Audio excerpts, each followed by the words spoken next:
స్నేహితులందరికీ శుభోదయం. చారు ఛానల్‌కి స్వాగతం, సుస్వాగతం. అందరూ బాగుండాలని మనసారా దేవుని కోరుకుంటూ, ఈరోజు మైక్రో గ్రీన్స్ హార్వెస్ట్ అంటే మెంతికూరండి. చూస్తున్నారు కదా ఎంత బుజ్జు బుజ్జుగా చాలా ముద్దు ముద్దుగా ఉన్నాయండి. ఏదో చిన్న చిన్న పువ్వులు మాల కడతాం కదండీ అలా ఉందండి. చాలా థిక్‌గా ఉంటదండి ఆకు. అందువల్లే అంత టేస్ట్ కూడా ఉందండి ఆ కూర. అది మనం పండించడం ఎంత శ్రమతో కూడిన పనో, హార్వెస్ట్ కూడా అంతే శ్రమ అండి. అది క్లీన్ చేయడం కూడా అండి. ఎందుకంటే చిన్న చిన్న మొక్కలు కదండీ! ఇవన్నీ హార్వెస్ట్ చేసుకొని, అలాగే హైడ్రోపోనిక్ ఉంది కదండీ! వాటర్‌లో చేశాం గదా! అది కూడా అలాగే కట్ చేశాను. కాకపోతే అది చిన్నగా ఉంది ఆకు.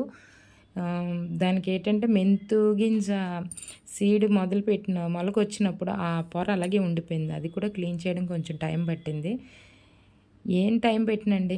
నాకు నిజంగా చాలా ఆనందం అనిపించిందండి. మీరు కూడా ఇలా మైక్రోగ్రీన్స్ చేసుంటే ఎలా వచ్చాయో మీకు కూడా కామెంట్ చేయండి. శుభ్రంగా మైక్రోగ్రీన్స్ హైడ్రోపోనిక్ మట్టిలో వేసిన 2 శుభ్రం క్లీన్ చేసి నీళ్ళన్నీ 4, 5 సార్లు క్లీన్ చేశానండి.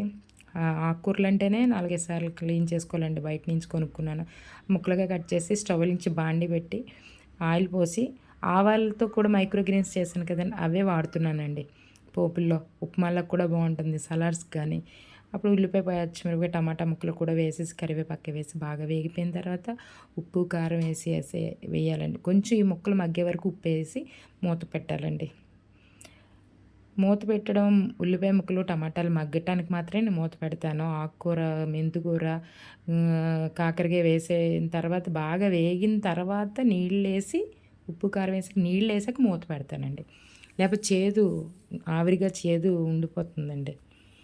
మూత పెట్టకుండా వేపేస్తే ఆవిరితో బయటికి పోతుంది ఆ చేదు కొంచెం. చూస్తున్నారు కదా ఎంత గ్రీనిష్ మధ్యలో మిల్క్ వైట్‌గా ఈ వేర్లు అంటే కాండం ఉంటది కానీ వేరుకి పై ఆకుకి మధ్యలో కాండం ఉంటది అదండి. దాంట్లో చాలా వాటర్ కంటెంట్ ఎక్కువుందండి. అంటే ఎక్కువ రోజులు కాదు జస్ట్ కోసిన రోజే కోసిన వెంటనే వండేసాను కదా! బాగా మగ్గిన తర్వాత కారం, బ్యాలెన్స్ ఉప్పు, తర్వాత పసుపు వేసి అది ఎంత ఆనందంగా ఉంది నా మనసుకు మాత్రం నిజంగా. నా చేత్తో పండించి నేను వండాను. నా పొలంలో మొలకలొచ్చాయన్నట్టుగా.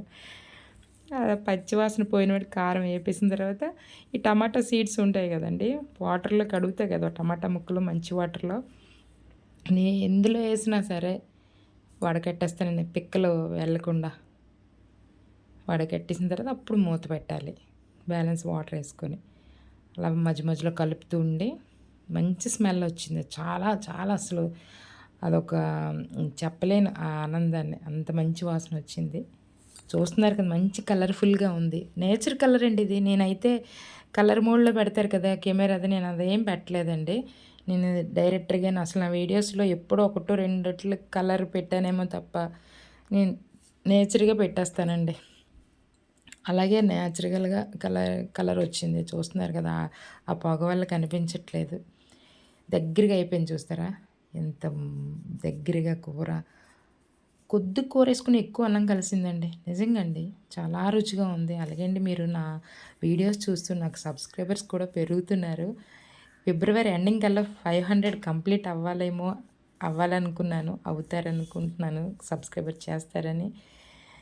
లైక్ చేయండి ప్లీజ్. లైక్ చేసి షేర్ చేస్తేనే కదా మీరు చూసిన వ్యూస్‌కి బెనిఫిట్స్. ఓకే అండి. Thank you so much. ధన్యవాదములు.